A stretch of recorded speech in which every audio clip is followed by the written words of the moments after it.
चुनाव में अगर दो कैंडिडेट के बराबर वोट आ जाए तो होगी किसकी जीत। 2024 के लोकसभा चुनाव से पहले 5 स्टेट में विधानसभा इलेक्शन हो रहे हैं। ये स्टेट राजस्थान, मध्य प्रदेश, छत्तीसगढ़, तेलंगाना और मिजोरम है। इलेक्शन जीतने के लिए सभी कैंडिडेट्स एड़ी चोटी का जोर लगा रहे हैं। इस बीच सवाल ये उठ रहा है कि अगर एक ही सीट पर दो कैंडिडेट्स के बराबर वोट आ जाए तो उस समय उस सिचुएशन में जीत किसकी होगी। इलेक्शन कमीशन किस उम्मीदवार को विनर अनाउंस करेगा, आइए जानते हैं। दरअसल इसके लिए एक इलेक्शन कमीशन ने नियम बना रखा है। इस नियम के तहत अगर इलेक्शंस के दौरान दो कैंडिडेट्स के बराबर वोट मिलते हैं तो उनकी जीत का फैसला लॉटरी से किया जाएगा।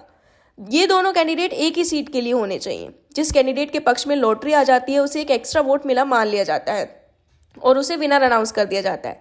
ये राइट वहां के इलेक्शन ऑफिसर के पास होता है। लॉटरी के बाद इलेक्शन ऑफिसर वोट का रिजल्ट अनाउंस करता है और बताता है उस सीट पर कौन विनर है। इसके बाद डिस्ट्रिक्ट इलेक्शन ऑफिसर इलेक्शन में जीते कैंडिडेट की लिस्ट जारी करता है। लेकिन हारे हुए कैंडिडेट के पास होते हैं कुछ राइट्स। लॉटरी से जीते गए कैंडिडेट की एक कॉपी स्टेट इलेक्शन कमीशन और डायरेक्टर ऑफ पंचायती राज को भेजी जाती है। अगर हारा हुआ कैंडिडेट इलेक्शंस की मतगणना यानी काउंटिंग ऑफ वोट्स पर सवाल उठाता है या वोट्स की रिकाउंटिंग की मांग करता है तो उसे इसके लिए एक रिटन एप्लीकेशन देनी पड़ती है। उसके लिए उसे प्रूफ भी देना पड़ता है कि वो क्यों फिर से रिकाउंटिंग कराना चाहता है। इस एप्लीकेशन पर इलेक्टेड ऑफिशियल या उसके द्वारा ऑथराइज्ड ऑफिसर को फैसला लेना होता है। क्या है इलेक्शन कमीशन? भारत का इलेक्शन कमीशन देश में इलेक्शन कराने और रेगुलेट करने का एक कॉन्स्टिट्यूशनल बॉडी है। ये सेंटर और स्टेट दोनों सरकारों के लिए काम करता है।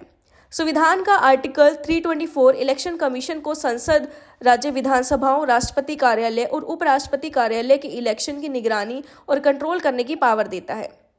इलेक्शन कमीशन लोकसभा, राज्यसभा, राज्य विधानसभाओं, राज्य विधान परिषदों और राष्ट्रपति और उपराष्ट्रपति के कार्यालय सहित वेरियस पोजीशन के लिए इलेक्शंस को ऑपरेट करता है।